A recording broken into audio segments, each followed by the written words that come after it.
राजधानी दिल्ली में G20 के शिखर सम्मेलन को लेकर भव्य तैयारियां चल रही हैं। दिल्ली की तस्वीर बदली जा रही है। लुटियन जोन को दुल्हन की तरह सजाया जा रहा है।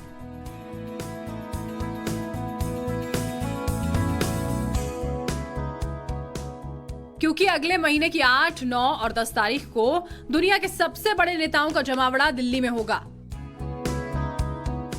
लिहाजा हर तैयारी पुख्ता की जा रही है। जमीन से लेकर आसमान तक दिल्ली में परिंदा भी पर नहीं मार पाएगा। मेहमानों के स्वागत सत्कार में कोई कमी नहीं होगी। व्यवस्था से लेकर सुरक्षा तक सब कुछ दुरुस्त होगा।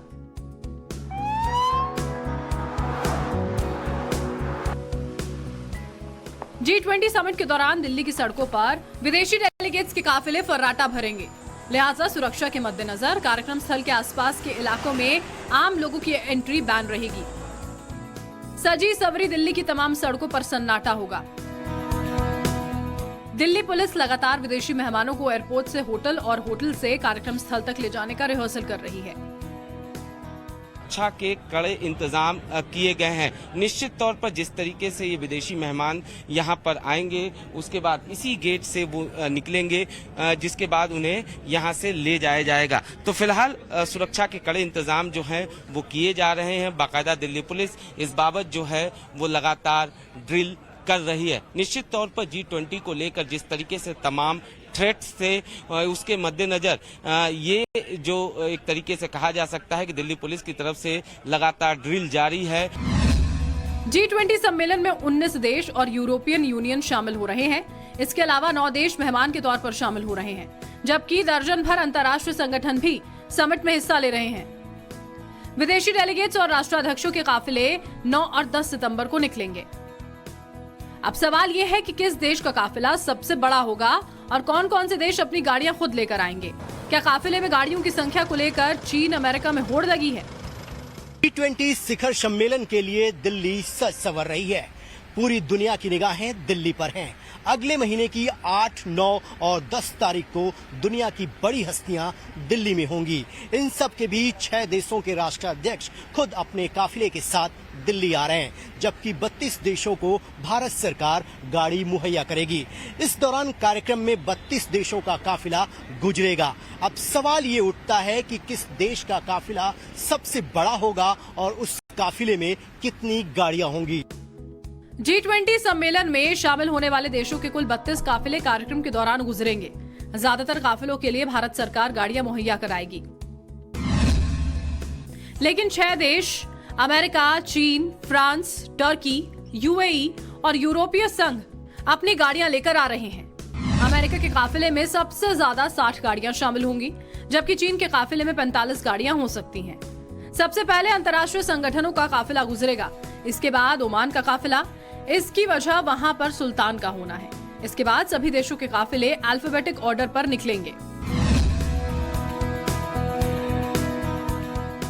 G20 सम्मेलन में शामिल होने दिल्ली आ रहे राष्ट्राध्यक्षों और बिजनेस डेलीगेट्स के लिए विदेश से लग्जरी गाड़ियों की फ्लीट मंगवाई जा रही है। मर्सिडीज की मेबैक कारों को विदेशी मेहमानों के लिए तैयार किया गया है। मर्सिडीज मेबैक जैसी कारों का किराया 2.5 से 3 लाख रुपए तक है। विदेशी मेहमानों की मदद के लिए दिल्ली पुलिस की 400 जवान टूरिस्ट पुलिस की गाड़ियों में तैनात होंगे। ये गाड़ियां एयरपोर्ट, रेलवे स्टेशन, बस अड्डे और ऐतिहासिक स्थलों समेत 21 अहम जगहों पर तैनात होंगी। दिल्ली पुलिस की ओर से इसके लिए विशेष प्रशिक्षण दिया गया है।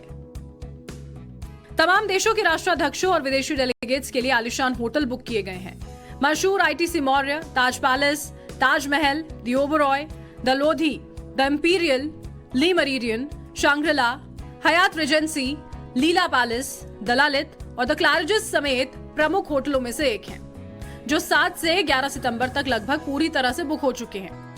तमाम देशों के जो राष्ट्रीय अध्यक्ष आएंगे उनके लिए दिल्ली के अंदर बहुत बड़े इंतजाम किए गए हैं। इस तस्वीर के साथ समझिए कि दिल्ली के अंदर जो भी राष्ट्रीय अध्यक्ष आएंगे, जैसे कि जो बाइडन, उनके लिए इंतजाम किए गए हैं। एक पूरा होटल उनके लिए बुक है ITC मौर्य, और उसके अंदर 400 से अधिक कमरे इनके लिए बुक कराए गए हैं।